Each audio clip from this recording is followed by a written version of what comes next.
Good morning once again. Rahul, frankly speaking, your presentation had a lot of learnings. My thought process actually went somewhere very different. Usually at this age, whenever you fight with your wife, you are sure that at least in the night she will ask you, did you take your medication? Now with all these applications, I am sure in future that interaction is also going to close. I would say just to sum up the entire presentation, Madhu, I'll go to you and I'll say, when you talk about digital healthcare, how would you describe it? Thank you, Sumit. Very elementary, but yes, very apt for the better understanding for all of us. I would like to take this opportunity to say first, thanks, Rahul. Indeed, a very insightful presentation. Frankly speaking, when I was told by Shushan to be part of this particular panel discussion, I had to churn out the data and go through it. And I was more enlightened by the interaction with Rahul. Now, digital health, what I understand is basically usage of technology which is required to improve the health outcomes of the patient. It's as simple as that. The digital tools or digital devices, it could be as simple as even the smartwatches, wearables, or artificial intelligence, telemedicines, or robotics, or big data analytics. All that what is used in order to improve the patient health outcome is, to my mind, is the digital health. Basically, it should provide three things. One, improve the patient health outcome. Two, streamline the health service systems. And three, provide an access to all the services which are available. And that's what I would like to sum up. What is about the digital health, to my mind, is the right answer. Thank you. Tushar, Yeah. now digital is a very in thing in pharma. And most of us, when you drive your business, how would you like to trade it off between the priorities of the therapies that you have? So good morning, Sumit, and good morning, the panel. I think very relevant in today's scenario because we are evolving as a pharma marketing community. If you see 5-10 years back, it's not like the COVID has given its the opportunity to try out new things in the digital space, but even before that, a lot of organizations and a lot of even the brand managers wanted to explore the possibility in the digital space. But what has happened now? COVID has given a boost to, or so to say, the opportunity to all the brands that suppose in a marketing team there are 5 brand managers. Everybody is managing 5 different brands. Everybody may be in the same therapy or different therapy. Now they have to make a choice that what route I am going to adapt. The most lucrative one is that something I want to try out new, which is a new thing, as you rightly said, it's an in thing to do. But we always have to make that most important marketing decision, that is a trade-off. So I think the most important marketing decision which one has to make is a trade-off, and that has to be basis. Why it is important is that it will give you opportunity to really think on what I can do better if I don't do this. So it really helps you to unclutter your thoughts and put your all your eggs in one bucket and think it thoroughly. Now, if I want to go digital in certain brands or I don't want to go digital in certain brands, the decision is purely basis how I am going to really benefit the doctor-patient interface. Because ultimately, we all are operating in that space and we want to offer something new to the community or to the doctor-patient community. Whether I'm adding value out there. And second important thing is how is it integrated to my own marketing plan? I'm handling a brand of let's say 10-15 crores and it's a different kind of indication. I still want to do digital. So if it is integrated well, first step to the overall marketing plan. And second, am I solving a real problem between the doctor-patient interface? I think that's when we need to make a trade-off that yes, these are the set of brands that I would like to go big in terms of digital. And the third most important thing, which I think forget, which becomes the most important thing is that the cost. I think you all agree that we all are living in this resource which is always scarce. How abundant it is, it's always being felt it's scarce. So the cost is another limitation wherein we have to make a trade-off. So rather than going all out, The most important out of these three is going to be how am I going to benefit the doctor-patient interface with that initiative. If it is happening, then let's go for it. Rahul, since you mentioned that doctors in it, sorry, Tushar. Yeah. Rahul, from you, I would like to know that this is the aspect that we are talking from our side. But for the HCP, how difficult or easy it is to adapt to the digital changes that is happening, and would it really help him? It's a very valid and very important question. There are two dimensions over here. One dimension is a conventional doctor who is happy with the practice, what he is doing today, seeing 25, 50, 100 patients a day, and giving consultation and practicing the patients on the journey what they have. The second thought is about a doctor who is really keen to see to it that the patient outcomes are very well taken care. And along with that, what if the data, what if the registry can be developed over the period of time? So considering this ecosystem of a digital health ecosystem, if a doctor is adopting, I think things will be definitely turned around for every clinician in the country. For many reasons. One, the patient outcomes, which will be very well taken care. Two, the doctor's clinical practice will be upgraded. Three, I would say that doctors who are not adhering to the practice with respect to digital health, they will start adopting this practice of digital health. And last but not the least, government is also focusing about adopting the digital health initiatives in the country. If I'm not mistaken, Ayushman Bharat Digital Mission, which is 2020, I believe 15th August it was launched in the country. The plans are very clear.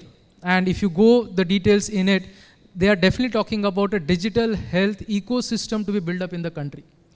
They have very crystal clear plans in terms of health IDs for every patient, every member of the family.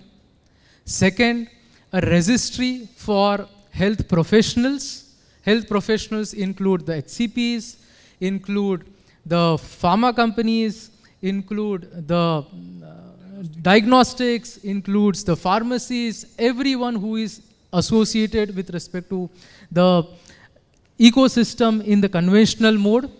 Third, the registry mode wherein patients and the doctors' data will be well taken care, and in case if required with both mutually understanding, the registries can be well taken care. So country today is moving in that direction of digital health, but today it is in the voluntary phase. It is not a compulsory phase, but tomorrow it will be definitely a compulsory mode. So Rahul, as I understand, that digital health solutions care is the way future.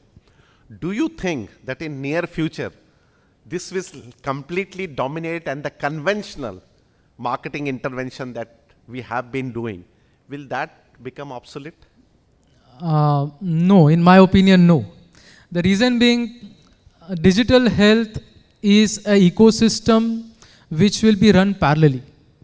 And when I'm saying it will be run parallelly, take it like this, ki we have a product in place and you add value to the product. So when you add value to the product continues and the value benefits pass on to more number of patients. Similarly, if one side is the conventional pharma marketing, one side it is the conventional medical rep, doctor, the ecosystem, the stakeholders, they will continue to be there, and this digital health ecosystem will parallelly run.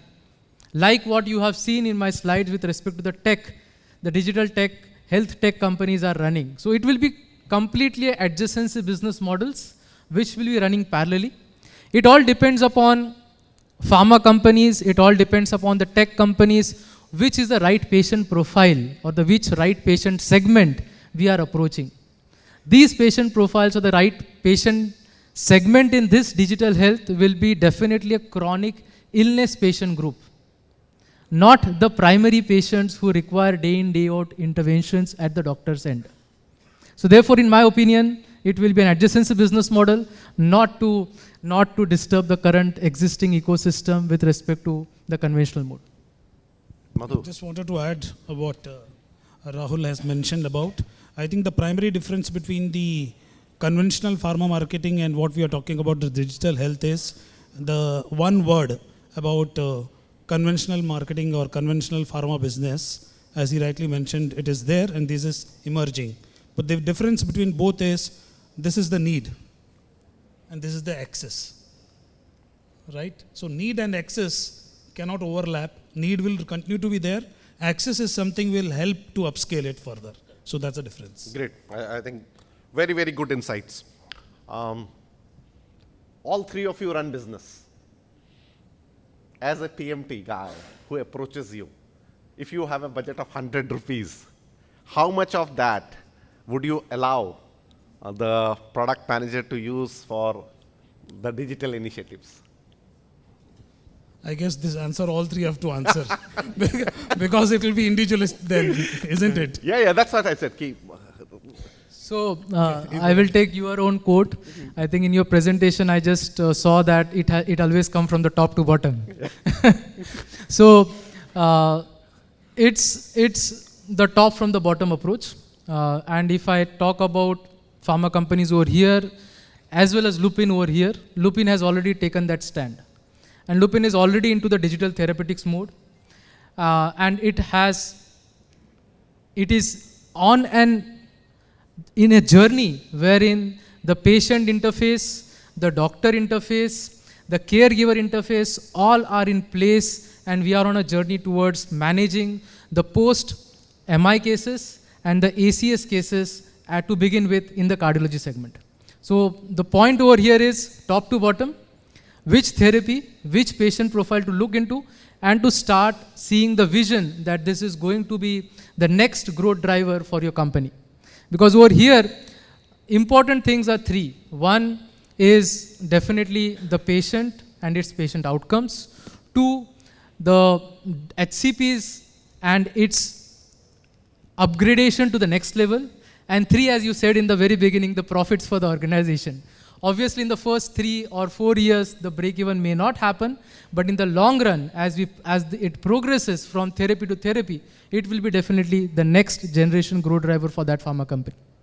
Tushar, extending the same. I just would like to add over here, while he rightly mentioned from company perspective or therapy perspective, it has to be looked into it. For me, what I picked up from the Rahul presentation was MAA, which is what I made a note in my diary: monitoring, awareness, adherence. I think these are the three critical elements which are required when it comes to digital health. And from the disease perspective, how much is monitoring required, how much is awareness required, how much is adherence required?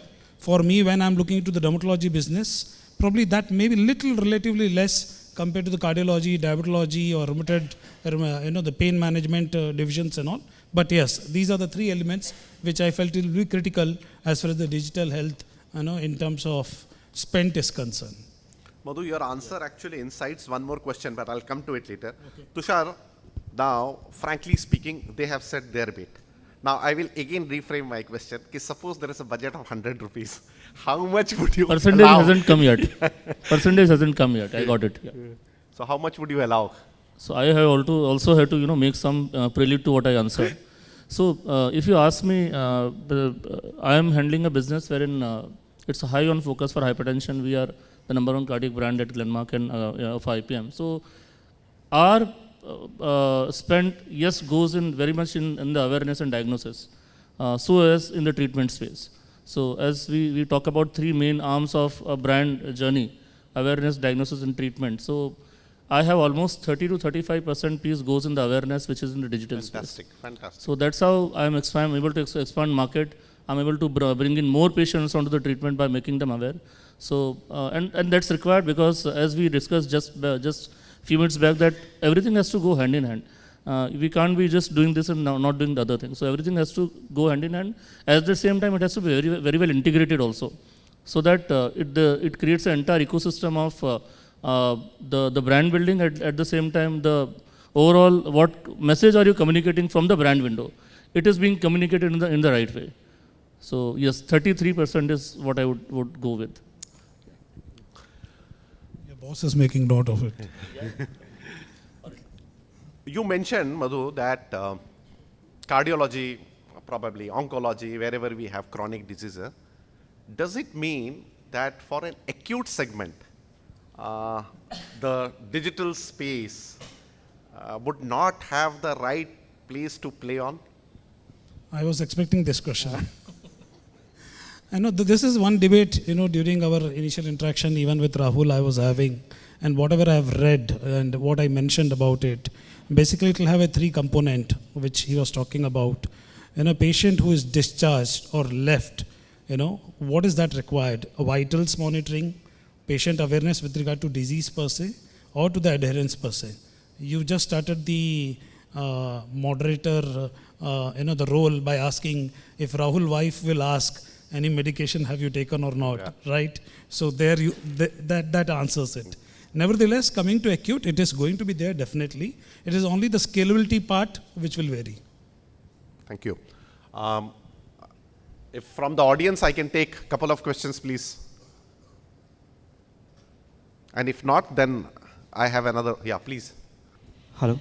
Hi team, I'm Ketan. I'm Ketan from Ajanta Pharma, Ajanta International team. So with regards to digital environment, and definitely I must agree with all of us. I mean, in pharma, digital is still in evolving phase, right? We have not actually reached the peak. We have not actually reached the plateau. But the thing is that from the TG perspective, if you see, right, I mean, from the doctor point of view, from the patient point of view, from the general population point of view as well, they have already surrounded by a lot of digital things, right? So for example, giving medicine reminders, like we have got the example, right? And same time, other aspect of as well, disease and all, right? So when I go to digital, I am not competing with the pharma companies also only. I am competing with other non-pharma brands as well. Because every day at 12 o'clock, Zomato gives me the reminder, have you taken your lunch or have you taken your food, right? So how do we compete when we go to a digital aspect? How do we compete with other brands as well? I mean, non-pharma brands I'm talking about, right? And that's a really big market, if you see, right? Maybe it's a social media platform, maybe it's lots of application. So I think we are also competing with them. I mean, once we go into digital. So how do we tackle that thing? I guess, it's not the question of competition. I mean, my other co-panelist can add. It's the question of how do you partner? Yeah, maybe right, because these two are different platforms. As I was talking about, the conventional pharma business is taking care of the need. And when we talk about digital health, we are talking about the access, right?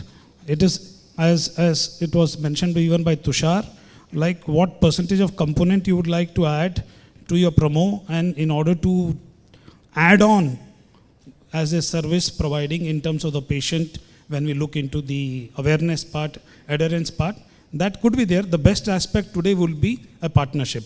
That's from my end. At the better, but I think we can use it, how we can get the more mind share among this entire cluttered zone actually. I think it's a very relevant question, Ketan, because I just, while you were talking, I could connect with that, because we were to launch one digital campaign during the hard day, and then we put a step back that ye to Saffola ka time hai. Saffola would be sending a lot of messages and all those things. So it will be, you're just lost in that entire gamut of lot of messages that come on the special occasions like health days and diabetes day and whatnot. But I see it that way, that's because we are still in the digital pharma space, we are still working in silos. The integration which is required, to build that entire ecosystem of digital offering to a patient or to a consumer or to a customer is still underway, and I think over a period of time we will definitely graduate from where we are today. So a lot of work has to be done today in this space, and I'm sure as the organizations are putting priorities that we saw in earlier presentations also, that there is a separate digital team in many organizations. So people are also evolving in the thought process of how do we integrate our messaging, and so that it doesn't get lost in an entire, so many things, as you rightly said, that also should be taken care of in near future. That's what I feel. Yeah, I would like to add. Your name, Ketan, right? Ketan, yes. So Ketan, maybe I'll just re-emphasize once again. One is the conventional pharma, wherein the brand management team, the sales team, the medical, the marketing, the sales, everyone. So that is one ecosystem which is already there.